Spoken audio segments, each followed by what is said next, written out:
Welcome back, everyone. It was not that long ago that many people thought that Damian Lillard could be leaving Portland.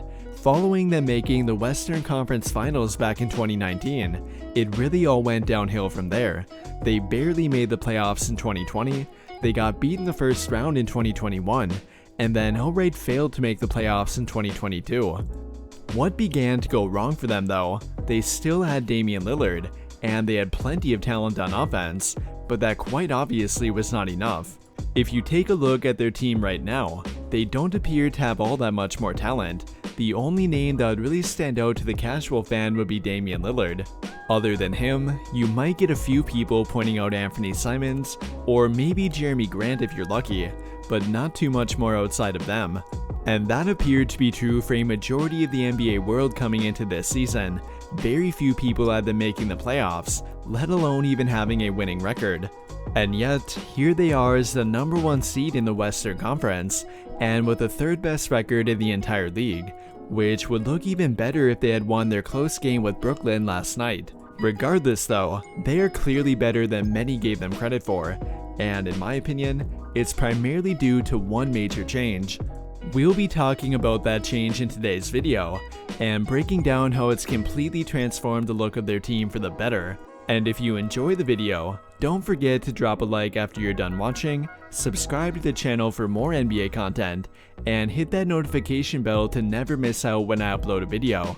Without further ado though, let's dive right into it.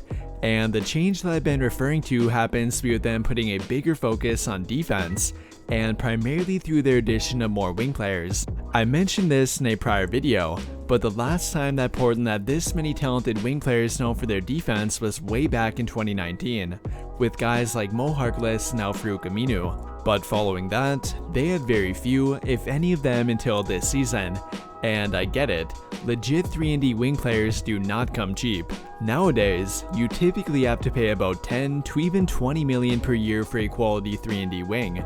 And for a team that already had a lot of money committed to Damian Lillard and CJ McCollum, that was something they could not really do. But after years of watching their defense decline, I think they finally got the message. In order to win in today's NBA, you need to have versatile wing players. Not only one of them either, but you need multiple of them, and that is what the Portland Trail Blazers went out and got. They traded for Josh Hart last season, went out and got Jeremy Grant during the summer, drafted Shaedon Sharpe, and then signed guys like Gary Payton II and Justice Winslow. Again, none of them are names that the casual fan will probably know, but in terms of adding two-way ability to your team, they can each definitely do that. For the first time in half a decade, the Portland Trail Blazers have a higher rated defense than offense, with them currently ranking 7th in defensive rating and then 15th in offensive rating. That might not seem like a big deal, but for them it really is. The last time they even ranked within the top 10 in defense was way back in 2018, and following that, they have not even cracked the top 15. They don't have a dominant rim protector, and neither Damian Lillard nor Anthony Simons are known for their defense either, so that really leaves their wing players. And whether you want to use the eye test or take a look at what the numbers will tell you, either way they will support that. Portland's wing defense has been great, and it's really changed the look of their entire team. If we take a look at defensive Raptor rating, 4 of Portland's top 5 rated defenders are wing players, with Justice Winslow, Josh Hart, and Jeremy Grant being the ones who really stand out. They have been a huge part of their closing lineup. During end-of-game situations, they typically take out Jusuf Nurkic, and then use those 3 to finish out the game. And by the look of it, that has worked out tremendously for them. Those 3 provide them with a ton of versatility on defense, and prevent them from being switch hunted too. Then when you combine that with how clutch they've been on offense, that is a deadly combination. We all know about Dame time, and that has definitely been in full effect, but it's really been more than only him. We watched Jeremy Grant hit a game-winning shot, Josh Hart hit one too, and they've all around been hitting big shots. They are currently averaging the 4th most clutch points per game, are knocking down the 5th most free throws in the clutch, and then rank 5th in both 3-point shots made and 3-point percentage during clutch time too. They don't need to be a top 5 offense to win games. When they are that good in the clutch, combined with being a great defensive team, that will lead to them winning more often than not. Now, they have definitely not been perfect, but then again, they are still building team chemistry, and they have yet to get back another great defender, with that being Gary Payton II. In my opinion, he will be a huge addition to their backcourt. Like I referred to before, neither Damian Lillard nor Anthony Simons are known for their defense, but I think we can all agree that Gary Payton is.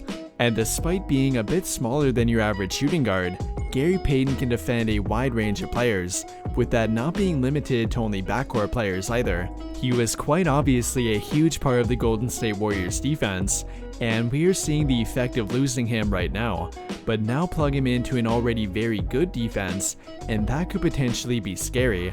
Between him, Josh Hart, Jeremy Grant, Nasir Little, and Justice Winslow, they will have 5 very impactful wing defenders, and that is something they've never really had around Damian Lillard before. They have managed to build a much different team around Damian Lillard, and although many people did not think it would work, it is looking damn good right now. And health permitting, I don't see why they would not be able to keep this up. They are continuing to build team chemistry, they will soon be getting back another high quality role player, and they're already playing great to begin with. With the Western Conference being completely wide open, it's not crazy to believe that Portland could be the ones to walk away with it. I mean, they've gotten close before, and this year may finally be their time. Regardless, I have been very impressed with the way they rebuilt their team. It's become rare to see quick rebuilds work, and especially when done around the same star player as before. They typically don't work out very well, and it often leads to the team trading their star player, which many thought would happen with Damian Lillard, but that appears to be anything but the truth. The Portland Trail Blazers have adapted to the modern NBA, and have done it while retaining Damian Lillard. I mean, who knows where they'll go from here, but I think it's safe to say that they've done pretty well so far. With all of that being said though, what do you guys think? How impressed have you been by Portland's quick rebuild? And do you agree or disagree with the points I made about why it's worked? Let me know your thoughts by commenting down below and we can talk about it there. That will do it for this video though. Big thank you to those of you who took the time to watch until the end of this video, and until the end of all of my videos in general. I really hope you enjoyed it, and if you did, be sure to drop a like on the video, subscribe to the channel if you have not already, and turn on notifications to get notified right away when I drop a new video. But as always, thank you for watching and have a great day.